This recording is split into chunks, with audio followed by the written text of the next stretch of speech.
जय गुरुदेव, जय माता जी, जय गायत्री माता। गुरुदेव माता जी और गायत्री माता जी की सूक्ष्म उपस्थिति में आगे अखंड ज्योति में लिखा है, प्रभावशाली जीवन के स्वर्णिम सूत्र। सफलता हर व्यक्ति का जन्म सिद्ध अधिकार है, लेकिन चाहते हुए भी अधिकांश एक सफल जीवन नहीं जी पाते, जिसमें भारी उपलब्धियों के साथ जीवन में सार्थकता का बोध भी हो। इसी विषय पर अमेरिकी लेखक स्टीफन कावे की पुस्तक 7 habits of highly effective people प्रखर मार्गदर्शन करती है। व्यक्तिगत, सामाजिक तथा पेशेवर जीवन में सफलता को सुनिश्चित करने वाली इस पुस्तक में 7 आदतों की चर्चा की गई है, जो हर प्रभावशाली व्यक्ति में पाई जाती है। पुस्तक में पूर्वी एवं पश्चिमी चिंतन के ज्ञानसार को समेटते हुए लेखक ने अपने सफल व्यावसायिक जीवन के अनुभवों को साथ जोड़कर प्रस्तुत किया है। प्रस्तुत है पुस्तक में वर्णित 7 स्वर्णिम सूत्रों का सार संक्षेप।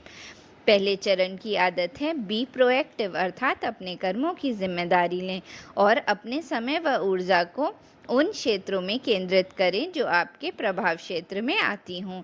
भविष्य में जो चुनौतियां आ सकती हैं, जिन समस्याओं का सामना करना पड़ सकता है, जिस तरह का उज्जवल भविष्य आप देखना चाहते हैं, इसके अनुरूप वर्तमान रणनीति पर विचार प्रोएक्टिव होने की आदत में शामिल है, जिसमें कि हम वर्तमान कर्मों को ऐसा स्वरूप देते हैं कि भविष्य की चुनौतियों का सामना करने के लिए पूर्व से ही तैयार हो जाते हैं, जिससे भविष्य में इच्छानुकूल अपेक्षित परिणाम आ सकें। एक प्रोएक्टिव व्यक्ति बनने के लिए आवश्यक हो जाता है कि हम अपने व्यक्तित्व व जीवन के हर आयाम से अधिकाधिक परिचित हों तथा उन चीज़ों के प्रति जागरूक हों जिन्हें हम अपनी क्रियाओं द्वारा प्रभावित कर सकते हैं, बदल सकते हैं, न कि उन चीज़ों पर जो हमारे प्रभाव क्षेत्र से बाहर हैं व जिन्हें हम बदल नहीं सकते। दूसरा चरण है begin with the and in mind, अर्थात अपनी रुचि, क्षमता, संभावना तथा यथास्थिति को देखते हुए अपने लक्ष्य का निर्धारण करना। यह अपने जीवन लक्ष्य से जुड़ी आदत है। हमारा जीवन लक्ष्य कितना स्पष्ट है? एक मिशन स्टेटमेंट के रूप में क्या यह परिभाषित है जिसमें आपका जीवन दृष्टिकोण परिलक्षित होता हो? यह मायने रखता है कि और एक प्रभावशाली जीवन का निर्णायक तत्व रहता है। लक्ष्य स्पष्ट न हो तो पर जीवन के प्रति रवैया भी ढुलमुल रहता है। व्यक्ति के प्रयास आधे अधूरे व स्थिर रहते हैं तथा जीवन में कहने योग्य सफलता अर्जित नहीं हो पाती, क्योंकि जीवन की शक्तियाँ इधर उधर बिखरी रहती हैं।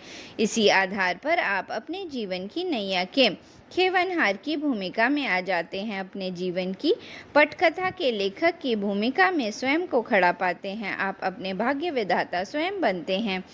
प्रोएक्टिव माइंडसेट या मन स्थिति के साथ यह जीवन बोध मिलकर सुनिश्चित करते हैं कि आप जो भी निर्णय लेंगे वे आपके अपने जीवन ध्येय के साथ मेल खा रहे हैं, जैसा कि आप बनना चाहते हैं, और आप अपने जीवन के लिए स्वयं पूरी तरह से जिम्मेदार रहते हैं। तीसरे चरण की आदत है पुट फर्स्ट थिंग फर्स्ट, अर्थात यह समय प्रबंधन से जुड़ा पहलू है। यहाँ निर्धारित लक्ष्य के अनुरूप अपनी प्राथमिकताओं को परिभाषित करना होता है। इस चरण में अपने विजन को वास्तविकता में रूपांतरित किया जाता है और इसके अनुरूप उचित निर्णय लिए जाते हैं। इसके लिए अपने जीवन में महत्वपूर्ण, गैर महत्वपूर्ण तथा आवश्यक व गैर आवश्यक कारकों की पहचान आवश्यक हो जाती है। साथ ही तात्कालिक चीज़ों को कैसे निपटाया जाना है, इसका त्वरित निर्णय लेना पड़ता है, अर्थात जीवन के हर पल को श्रेष्ठतम उपयोग कैसे हो, यह इसके अंतर्गत आता है और यह लक्ष्य की स्पष्टता के अनुरूप तय होता है। यदि लक्ष्य स्पष्ट व जीवन जीवित नहीं है तो गैर महत्वपूर्ण एवं अनावश्यक कार्य में व्यक्ति का उलझना तय हो जाता है। चौथे चरण की आदत है थिंक विन विन।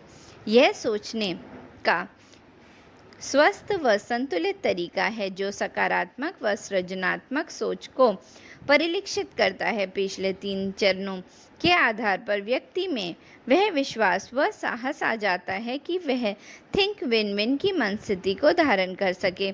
इसके आधार पर ही सुनिश्चित होता है कि जब हम साथ में कार्य कर रहे होते हैं तो आपसी आदान प्रदान के आधार पर हम आगे बढ़ते हैं, विकसित होते हैं तथा परस्पर लाभान्वित होते हैं।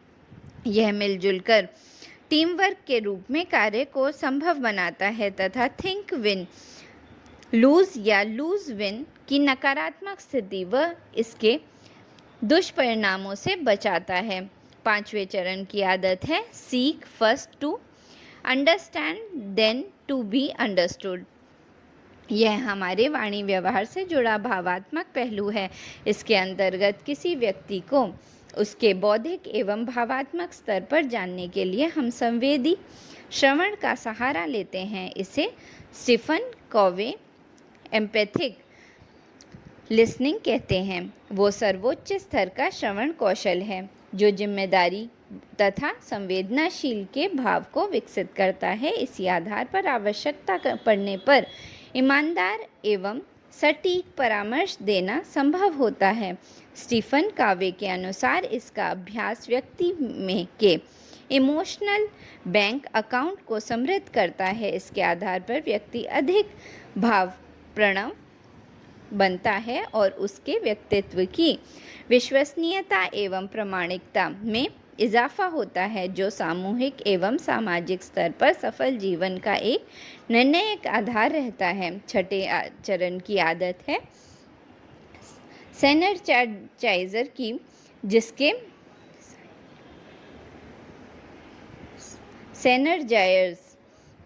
की जिसके अंतर्गत भिन्न भिन्न पृष्ठभूमि, सोच, विचार और क्षमता के लोगों के बीच उनकी क्षमताओं का नियोजन किया जाता है जिससे कि श्रेष्ठतम परिणाम आ सके। इसके माध्यम से वे चीज़ें उभरती हैं जो अन्यथा अकेले कार्य करने पर संभव नहीं होती। यह एक प्रभावी टीम वर्क को सुनिश्चित करता है। 7वें चरण की आदत है शार्पन दी सॉ की। इसके अंतर्गत आत्मनिरीक्षण, सुधार व नवीनीकरण के लिए समय निकालना पड़ता है जिससे कि जीवन के हर क्षेत्र में एक संतुलन सधे और मिलकर एक प्रभाव उत्पन्न करे। यहाँ और को एक उपमा के रूप में उपर्युक्त किया गया है। जिस तरह और के दांतों को धार देने पर उससे वृक्ष या लकड़ी को चीरना सरल हो जाता है, वैसे ही जीवन के विभिन्न पहलुओं को नियमित रूप से तराशने से उनकी प्रखरता बनी रहती है व इनका नियोजन एक सफल एवं प्रभावी जीवन को संभव बनाता है। इसके अंतर्गत स्टीफन कावे जीवन के 4 पक्षों पर नियमित रूप से कार्य करने की बात करते हैं: शारीरिक, भावात्मक, सामाजिक, मानसिक एवं आध्यात्मिक। उपर्युक्त आहार, आयाम, विश्राम, नींद आदि के साथ शारीरिक पक्ष को सबल एवं स्वस्थ रखा जा सकता है। संवेदी श्रवण, अर्थपूर्ण संवाद एवं कर्तव्य प्रधान सेवा के साथ रिश्ते भावपूर्ण रहते हैं। नित्य अध्ययन व ज्ञानवर्धन के साथ बौद्धिक विकास सुनिश्चित होता है तथा नित्य ध्यान, प्रार्थना व स्वाध्याय जैसे उपक्रम आध्यात्मिक रूप से व्यक्ति को जीवंत रखते हैं। प्रकृति के मध्य विचरण इन सभी पक्षों को पुष्ट करता है। 7वीं आदत पिछली 6 आदतों को पुष्ट करती है, जीवन में एक संतुलन बिठाती है और व्यक्तित्व को प्रभावशाली बनाती है तथा एक सफल सार्थक जीवन को सुनिश्चित करती है। जय गुरुदेव, जय माता जी।